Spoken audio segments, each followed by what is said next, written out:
Good morning, Facebook family and friends and YouTube subscribers. Today, of course, is Thursday, December the 4th, 2014. All right, so yesterday in New York City, a grand jury decided not to indict the police officers who arrested and killed Eric Garner by holding him in a chokehold, which resulted in his death. They just declined to indict him, and so these police officers will not be charged with the death of Eric Garner. The police have the police seem to be getting away with quite a few things recently. They're pretty much all over the United States. We seem to have a problem where the police are not being adequately charged or held responsible for unfortunate deaths which take place while they have people arresting people and are holding people in their custody. There's only one way that we can change this. And I'm looking at all these people protesting, marching up and down the streets, running up and down, blocking traffic. That's not going to change anything. Protests are not going to make the police be held accountable for their actions. The only way we can change this is to put laws in place where the police will be held. We have to enact laws that will go after police and investigate them and charge them for crimes that they commit. Right now, we don't have anything in place to specifically go after the police. The police themselves, and that's where the problem comes in. These grand juries, the grand juries are in essence a functioning force, the part of the police department. The prosecutors, they all work hand in hand. So we're asking the prosecutors to, in essence, prosecute or go after the police who they work with daily, and it is not working out right.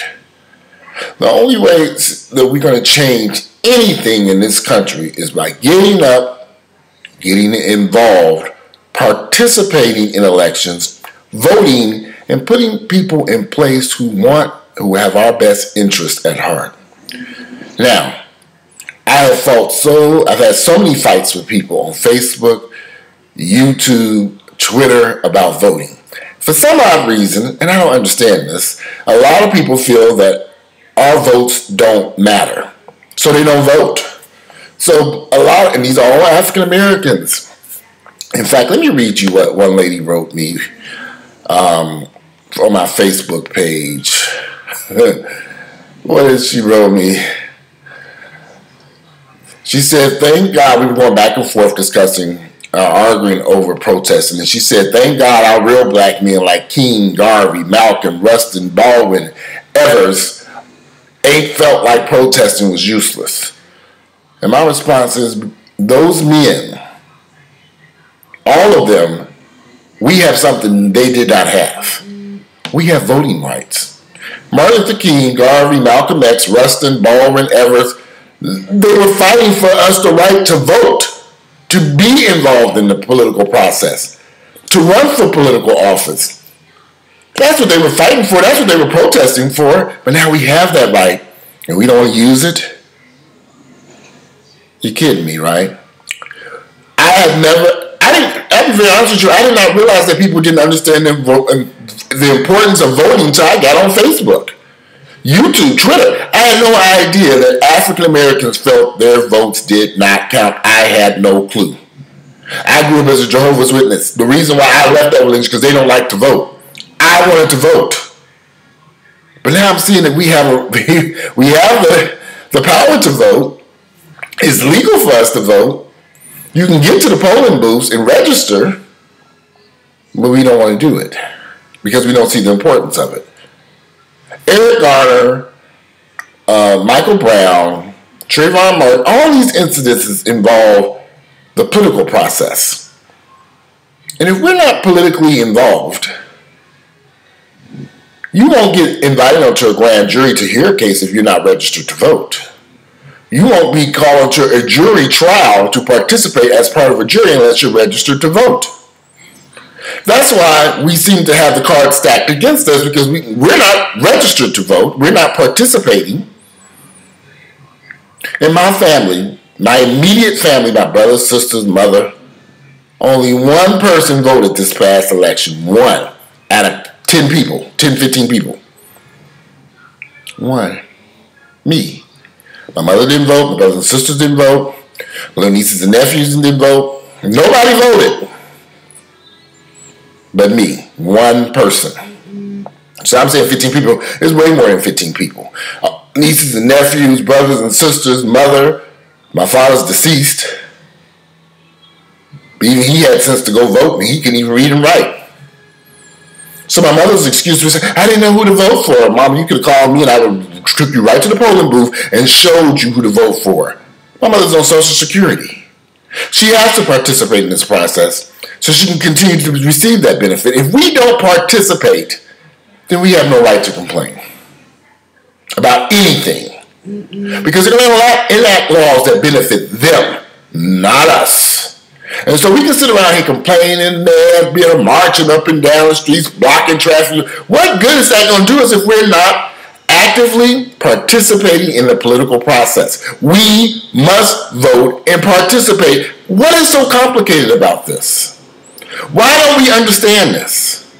Because they don't want us to vote. They don't want us to participate. They don't want us to be part of the political process because they can control everything. And that's in essence what's happening. Since we walked away and decided that we don't want to use our right to vote, every member of my family should have been in there voting. Every last one of them should have been in those polling booths. Every last one of them. But they were not there.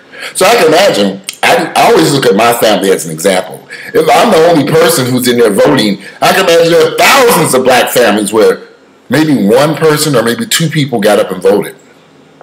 If that many participated in the voting process.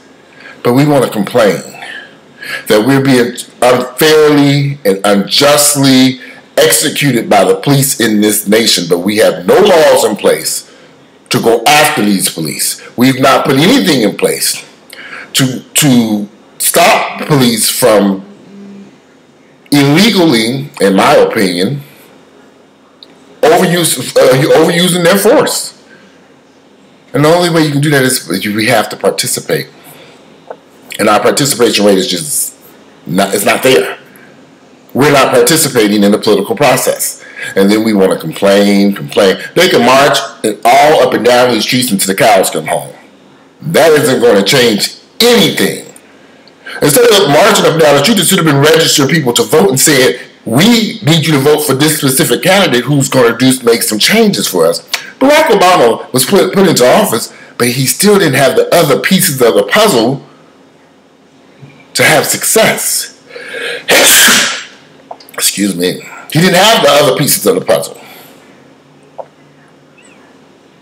He could have had them if we all had participated in the political process by voting, running for office, participating. We're not doing it. And it's just, I go on Facebook and YouTube, and it's getting me to the point where I'm just saying, fuck it. I really don't want to even argue with these people because they don't get it. They can't see it. They can't see the forest full of trees. They don't understand. And I can't make them understand. And so therefore we remain lost. Until we get up, and participate in the political process, we will be forever doomed as a race of people. We have to participate. That goes back to that quote that she sent me. Thank God our real black men like King, Garvey, Malcolm, Rustin, Baldwin, Evans ain't ever felt like protesting was useless. But they were protesting and fighting for the right to vote something that we have denied. And now we have the right we don't even want to use. And that's a shame. It's sad. If you like my videos, please click like.